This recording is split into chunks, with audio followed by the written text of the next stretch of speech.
ആ പോയപ്പോൾ ഇയാളിങ്ങനെ ഷെയ്ഖാണ് ഇങ്ങനെ പറഞ്ഞ് സമൂഹത്തിൽ ഇങ്ങനെ പ്രചരിക്കുമ്പോൾ അയാളൊന്ന് പോയി കണ്ടു, അത്രേ അവിടെ ഉള്ളൂ. എന്നല്ലാതെ ഇയാൾ മഹാനാണ്, ഇയാൾ ഷെയ്ഖാണ്, അതുകൊണ്ട് എല്ലാവരും ഇയാളെ കൈപിടിക്കണം എന്ന രീതിയിലല്ല ചെറുശ്ശേരി ഉസ്താദ് പോയിട്ടുള്ളത്. കാരണം എന്താ അറിയോ, അങ്ങനെ പോയിട്ടുണ്ടെങ്കിൽ EK വിഭാഗത്തിൽപ്പെട്ട ഒരു അസ്സലാമു അലൈക്കും വറഹ്മത്തുള്ളാഹി. പ്രിയപ്പെട്ടവരെ, AP വിഭാഗം പ്രഭാഷകനായിരുന്ന നൗഷാദ് ഹസനിയും അദ്ദേഹത്തിൻ്റെ കൂടെയുള്ള പ്രഭാഷകരുമൊക്കെ അദ്ദേഹം മുൻപ് ഉണ്ടായിരുന്ന സംഘടനയായ AP സംഘടനയുടെ നേതൃത്വത്തിനെതിരെ ശക്തമായി പ്രഭാഷണങ്ങൾ നടത്തിക്കൊണ്ടിരിക്കുന്നു എന്നുള്ളതാണ്. അതിൻ്റെ പ്രവർത്തകർ ഇങ്ങോട്ടും ശക്തമായി എതിർക്കുന്നുണ്ട്. സോഷ്യൽ മീഡിയയിലൊക്കെ സജീവമായ ചർച്ചകൾ നടന്നുകൊണ്ടിരിക്കുമ്പോൾ അതങ്ങനെ നടന്നോട്ടെ, നമ്മൾ ചിലതൊക്കെ ശ്രദ്ധിക്കും.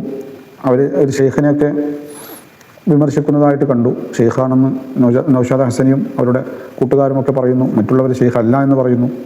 അതിൻ്റെ ഇടയിലാണ് ചെറുശ്ശേരി ഉസ്താദും കണ്ണിയാല മൗലയും ചപ്പാരപ്പട ഉസ്താദൊക്കെ ഇങ്ങനെ കടന്നു വരുന്നത് ഒരു വിമർശനത്തിൻ്റെ ഇടയിൽ. അപ്പോൾ അതുമായി ബന്ധപ്പെട്ടൊന്ന് പ്രതികരിക്കാമെന്ന് വിചാരിച്ചിട്ടാണ് വീഡിയോയിൽ വന്നത്. ചെറുശ്ശേരി ഉസ്താദിനെ സംബന്ധിച്ചിടത്തോളം ഒരാളെ പോയി കണ്ടതുകൊണ്ട് അദ്ദേഹത്തിന് ഷെയ്ഖായി അംഗീകരിച്ചിട്ടുണ്ട് എന്ന് സമസ്തക്കാരും വിശ്വസിക്കുന്നില്ല. എന്നാൽ പ്രത്യേകമായ ഒരു എതിർപ്പിൻ്റെ ഒരു വക്കിലേക്ക് സംസ്ഥയുടെ ഉലമാക്കളാരും ആ വിഷയത്തിൽ ഇടപെട്ടിട്ടുമില്ല. അതുകൊണ്ട് നമുക്കതിനെ കുറിച്ച് പറയേണ്ടതില്ല. ചെറുശ്ശേരി ഉസ്താദിനെ സംബന്ധിച്ചിടത്തോളം ചെറുശ്ശേരി ഉസ്താദിൻ്റെ ഷെയ്ഖും ഉസ്താദും എല്ലാം ശംസുൽ ഉലമയാണ്. ശംസുൽ ഉലമയെ ഷെയ്ഖായും ഉസ്താദായും അതിന് മാത്രം ഇൽമും പാണ്ഡിത്യവും മഅരിഫത്തും നിറഞ്ഞ ആളായിരുന്നു ശംസുൽ ഉലമ. അത് ചെറുശ്ശേരി ഉസ്താദിനും പാണക്കാട് സാദാത്യങ്ങൾക്കും ഇന്ന് സംസ്ഥയിൽ പ്രവർത്തിക്കുന്നവർക്കും എല്ലാവർക്കും അറിയാം. ശംസുൽ ഉലമയോളം ശക്തരായ അന്നത്തെ മഅരിഫത്തിൻ്റെ വിഷയത്തിലും ഇൽമിൻ്റെ വിഷയത്തിലും ഉന്നതിയിൽ നിൽക്കുന്ന മറ്റാരും ഇല്ലാത്തത് കൊണ്ട് തന്നെ മഹാനായ ചെറുശ്ശേരി ഉസ്താദ് മറ്റെവിടെയെങ്കിലും ഒന്ന് പോയി ഒരു ഷെയ്ഖിനെ തേടേണ്ട ആവശ്യമില്ല. അതുകൊണ്ട് സ്വാഭാവികമായ ഒരു കൂടിക്കാഴ്ചയോ കണ്ടുമുട്ടലുകളോ ആയി ചെറുശ്ശേരി ഉസ്താദിൻ്റെ ആ ഇടപെടൽ മതി. വിഭാഗം ആളുകൾ ഇയാളെ പിന്നാലെ കൂടണമായിരുന്നു. കാരണം EK വിഭാഗം സുന്നികൾ എന്ന് പറഞ്ഞാൽ എല്ലാവരെയും ഉൾക്കൊള്ളുന്നവരാണ്. ചപ്പാരപ്പടവ് EK വിഭാഗം സുന്നിയിലാണ്. അതേപോലെ തന്നെ കണ്ണിയാല മൗല, അതൊക്കെ നമ്മുടെ സമസ്ത എതിർക്കുന്നുണ്ടെങ്കിലും ഇവർ അംഗീകരിക്കുന്നവരാണ്. എന്നിട്ട് ഞാൻ ഈ വീഡിയോയ്ക്ക് ഒരു പ്രതികരണം നൽകാൻ കാരണമായ ഭാഗം ഇതാണ്. ഇദ്ദേഹത്തിൻ്റെ ഈ വീഡിയോയിലൂടെ ഒളിച്ചു കടത്തുന്ന ഒരു ചെറിയ സന്ദേശമുണ്ട്. EK വിഭാഗം എന്ന് ഇദ്ദേഹം പരിചയപ്പെടുത്തുന്ന യഥാർത്ഥ സമസ്തയുടെ പ്രവർത്തകർ, അതിൻ്റെ നേതൃത്വമാവുന്ന ജമിഅത്തുൽ ഉലമ, അവർ ഏതൊരാൾ ഷെയ്ഖാണെന്ന് വന്ന് പറഞ്ഞാലും അവരെ അങ്ങ് തോളിലെടുത്ത് വെക്കുന്ന ഒരു വിഭാഗം ആണ് എന്ന് ഇദ്ദേഹം പറയാതെ ഉള്ളിൽ ഒളിച്ചു കടത്തുന്നുണ്ട്. എന്നിട്ട് അദ്ദേഹം പ്രധാനികളായ ആളുകളുടെ പേര് പറഞ്ഞത്, ഒന്ന് ചപ്പാരപ്പട ഉസ്താദും മറ്റൊന്ന് കണ്ണിയാല മൗലിയാണ്. കണ്ണിയാല ത്വരീഖത്തിനെ നമ്മൾ എതിർക്കുന്നുണ്ടെങ്കിലും അവർ അംഗീകരിക്കുന്നുണ്ട്, അഥവാ സമസ്തക്കാർ അംഗീകരിക്കുന്നുണ്ട്. എന്നിട്ടും നൗഷാദ് ഹസനി പരിചയപ്പെടുത്തുന്ന ഷെയ്ഖിനെ സമസ്തക്കാരായിട്ടുള്ള EK വിഭാഗം അംഗീകരിക്കുന്നില്ല. ഇതൊക്കെയാണ് ഇദ്ദേഹത്തിൻ്റെ ഈ ഉൾക്കടത്തൽ. എന്നാൽ ഞാനിത് തിരുത്താൻ വേണ്ടിയിട്ടാണ് ഉദ്ദേശിക്കുന്നത്. സമസ്ത കേരള ജമിഅത്തുൽ ഉലമയും അതിൻ്റെ പ്രവർത്തകരും ഏതൊരാൾ വന്നാലും തോളിൽ കയറ്റി വെക്കുന്ന ഒരു വിഭാഗമേ അല്ല. കണ്ണിയാല മൗലയെയും മഹാനായ ചപ്പാരപ്പട ഉസ്താദിനെയും ഒക്കെ റളിയല്ലാഹു അൻഹും സമസ്തക്കാർ അംഗീകരിച്ചിട്ടുണ്ടെങ്കിൽ അതിൻ്റെ ക്വാളിറ്റി അവർക്കുണ്ടായതുകൊണ്ടാണ്.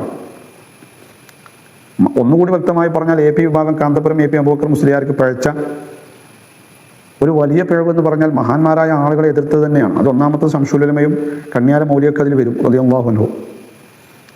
ഒരുപാട് സഖാഫിമാർ അതിൽ നിന്ന് പോരാനുള്ള കാരണവും മൗലയുമായിട്ടുള്ള ബന്ധമാണ്.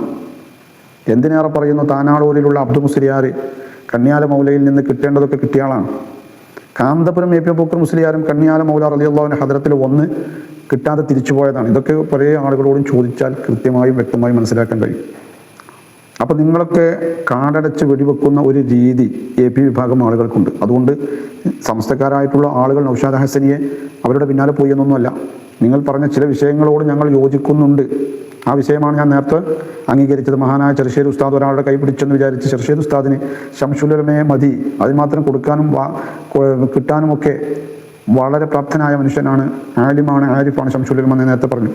ഇവിടെ നിങ്ങൾക്ക് നല്ലൊരു പേര് പറ്റിയിട്ടുണ്ട്. സമസ്ത കേരള ജമിഅത്തുൽ ഉലമയും അതിൻ്റെ പ്രവർത്തകരും എല്ലാവരും ഉൾക്കൊള്ളുന്ന ആളുകളൊന്നുമല്ല. കണ്ണിയാല മൗലയെ ഉൾക്കൊള്ളിട്ടുണ്ടെങ്കിൽ കണ്ണിയാല മൗല അതിന് പറ്റിയ നിയോഗിക്കപ്പെട്ട ആളായതുകൊണ്ടാണ്. പിന്നെ മഹാനായ അത്തിപ്പറ്റ ഉസ്താദ് വന്നപ്പോൾ അത്തിപ്പറ്റ ഉസ്താദിന് ഫോറിൻ ത്വരീഖത്താണെന്ന് പറഞ്ഞ് നിങ്ങൾ കളിയാക്കിയിട്ടുണ്ട്. ത്വരീഖത്തുകളെ എതിർക്കുന്ന കൂട്ടത്തിൽ ഒരു സാധുവായ മനുഷ്യൻ, ഒരു സൂഫിയായ മനുഷ്യൻ ഒരാളെപ്പോലും ഒരു വാക്ക് കൊണ്ടുപോലും ഉപദ്രവിക്കുകയോ ശരീഅത്തിൻ്റെ നിയമങ്ങളിൽ നിന്ന് ഒരണ്ണു അളവ് വ്യത്യാസം കാണിക്കുകയോ ചെയ്യാത്ത, കർശനമായി ശരീഅത്തിനെ പിൻപറ്റുന്ന ഒരാളുടെ ഒരു മുണ്ട് ഞെരിയാണിക്ക് അല്പം താഴ്ന്നതായിട്ട് കണ്ടാൽ അത് ഏത് വലിയ മന്ത്രിയാണെങ്കിലും MLA ആണെങ്കിലും മുണ്ടൊന്ന് പൊക്കിയെടുക്കണട്ടോ എന്ന് അപ്പോൾ ആ സ്പോട്ടിൽ പ്രതികരിക്കുന്ന അത്രയും സൂക്ഷ്മതയുള്ള ഒരു മഹാനാണ് അത്തിപ്പറ്റ ഉസ്താദ്. ആ അത്തിപ്പറ്റ ഉസ്താദിനെ ഫോറിൻ ത്വരീഖത്താണെന്ന് പറഞ്ഞിട്ടൊരു പുസ്തകത്തിൽ എഴുതി അതിനെയും കള്ളത്വരീഖത്താക്കി തള്ളി. ഉസ്താദിൻ്റെ വഫാത്ത് കഴിഞ്ഞിട്ട് ഞാൻ ആദ്യമായിട്ട് ഉസ്താദിൻ്റെ വീട്ടിലെത്തിയപ്പോൾ അവിടെയുണ്ട് പിന്നെ ഖലീൽ തങ്ങളുണ്ട് അവിടെ. ഖലീൽ തങ്ങൾ അഥവാ ഉസ്താദിൻ്റെ വഫാത്തിൻ്റെ വാർത്ത അറിഞ്ഞ് മണിക്കൂറുകൾ പിന്നിട്ടിട്ടുള്ളൂ. ജനാസ ഫത്തുൽ ഫത്താഹ് ആകുന്ന കോളേജിലേക്ക് കൊണ്ടുവരുന്നതിൻ്റെ മുമ്പ് തന്നെ, ആ വീട്ടിൽ നിന്ന് കൊണ്ടുവരുന്നതിന് മുമ്പ് തന്നെ ഖലീൽ തങ്ങൾ ആ വീട്ടിലെത്തിയിട്ടുണ്ട്. അതുവരെ എതിർത്ത, അപ്പോൾ കുറേ ആളുകളുടെ ഹിദായത്ത് ഈ AP വിഭാഗം ആളുകളെ അതും ഇതൊക്കെ പറഞ്ഞുകൊണ്ട് കുറേ മശായിഖന്മാരിൽ നിന്ന് അകറ്റിക്കളഞ്ഞിട്ടുണ്ട്. അത് വിചാരിച്ചിട്ട് മറ്റേ ഷെയ്ഖ് സമസ്ത അംഗീകരിക്കുക, ഉലമാക്കൾ പറയാതെ ഒരാളും അംഗീകരിച്ചു എന്നല്ല. അപ്പോൾ നിങ്ങളുടെ ഈ ചില പ്രതികരണങ്ങളിൽ ചില വിയോജിപ്പ് ഞാൻ പ്രകടിപ്പിക്കണം. AP ഉസ്താദ് 40 കൊല്ലത്തോളം ബന്ധമുണ്ടായിരുന്നു എന്നാണ് ഇവൻ പ്രചരിച്ചത്. അത് നമുക്ക് ഒരിക്കലും വിശ്വസിക്കാൻ കഴിയില്ല. കാരണം ഇവന്റെ നാവ് എന്ന് പറഞ്ഞാൽ കളവ് മാത്രം പറഞ്ഞ് കറുത്തുപോയ നാവാണ്. നമ്മൾ ഒരിക്കലും അങ്ങനെ വിശ്വസിക്കുന്നില്ല. എന്നാൽ വീഡിയോകളും ഫോട്ടോകളൊക്കെ കാണുമ്പോൾ നമുക്ക് മനസ്സിലാവുന്ന ഒരു കാര്യമുണ്ട്, ഉസ്താദ് ഒരു പക്ഷേ അങ്ങനെ പോയിട്ടുണ്ടാവാം, ഇദ്ദേഹവുമായി ബന്ധപ്പെട്ടിട്ടുണ്ടാവാം. അപ്പൊ എന്തുകൊണ്ട് അവസാനമായിട്ട് പറയാനുള്ളത് AP അബൂബക്കർ മുസ്ലിയാർ, അതുപോലെ തന്നെ ചെറിയ AP എന്ന് പറയുന്ന AP മുഹമ്മദ് മുസ്ലിയാർ, അള്ളാഹു പുറത്തു കൊടുക്കട്ടെ, മരണപ്പെട്ടു പോയി. ഇവർ രണ്ടുപേരും അവിടെ പോയി ഇരിക്കുന്ന ഒരു ഫോട്ടോ സോഷ്യൽ മീഡിയയിലൊക്കെ ആകെ വൈറലായ ഒരു ഫോട്ടോ ഉണ്ട്. അഥവാ നൗഷാദ് അഹ്സരി ഷെയ്ഖാണെന്ന് പരിചയപ്പെടുത്തുന്ന അവരെ ഈ പുറം ലോകം അറിയാൻ തുടങ്ങിയത് ഈ രണ്ട് വിഭാഗത്തിൻ്റെയും ഈ വിമർശനങ്ങൾക്കിടയിലാണ്. ഞാനൊക്കെ അറിയുന്നത് ഇപ്പോഴാണ്. അഥവാ നൗഷാദ് അഹ്സൻ്റെ പ്രഭാഷണം നടത്തുന്നു, ഇവരതിന് മറുപടി കൊടുക്കുന്നു, അങ്ങനെയാണ് അത് അറിയപ്പെടുന്നത്. അതിന് മുമ്പ് അങ്ങനെ ചർച്ച, ആ ഒരു പിന്നെ മീനങ്ങാടിയിലുള്ള അവരെക്കുറിച്ചുള്ളൊരു ചർച്ചയൊന്നും കേരളക്കാർ നടത്താത്തതാണ്. ഏതായാലും ഈ ചെറിയ AP എന്ന് പറയുന്ന AP മുഹമ്മദ് മുസ്ലിയാരും കാന്തപുരം AP അബൂബക്കർ മുസ്ലിയാരും പോയി ഇരിക്കുന്ന ആ ഒരു രീതി കണ്ടപ്പോൾ ചെറുശ്ശേരി ഉസ്താദും ഉമർ അലി ശിഹാബ് തങ്ങൾ പോയിരുന്നത് പോലെയല്ല ഇവർ രണ്ടുപേരും പോയിരിക്കുന്നത്. കാലിൽ കയറ്റി വെച്ചിട്ടാണ് അവരിയ്ക്കുന്നത്. കയറ്റി വെച്ച് ഒരവസ്ഥയിലാണ് ഈ ഷെയ്ഖ് എന്ന് അറിയപ്പെടുന്ന ആളിരിക്കുന്നത്. കാണാൻ പോയ AP അബൂബക്കർ മുസ്ലിയാരും കൂടെയുള്ള മുഹമ്മദ് മുസ്ലിയാരും അവരൊരു കൊച്ചുകുട്ടിയെ പോലെ അങ്ങനെ വിനയത്തോടു കൂടി ഇരിക്കുന്ന ഒരു രീതിയും ചില ഉപദേശങ്ങളൊക്കെ കർശനമായി നിർദ്ദേശിക്കുന്നത് പോലെയൊക്കെ തോന്നി. അപ്പോൾ അതിന് കൃത്യമായ ഒരു മറുപടി കൊടുക്കേണ്ടത് കാന്തപുരം AP അബൂബക്കർ മുസ്ലിയാർ തന്നെയാണ്.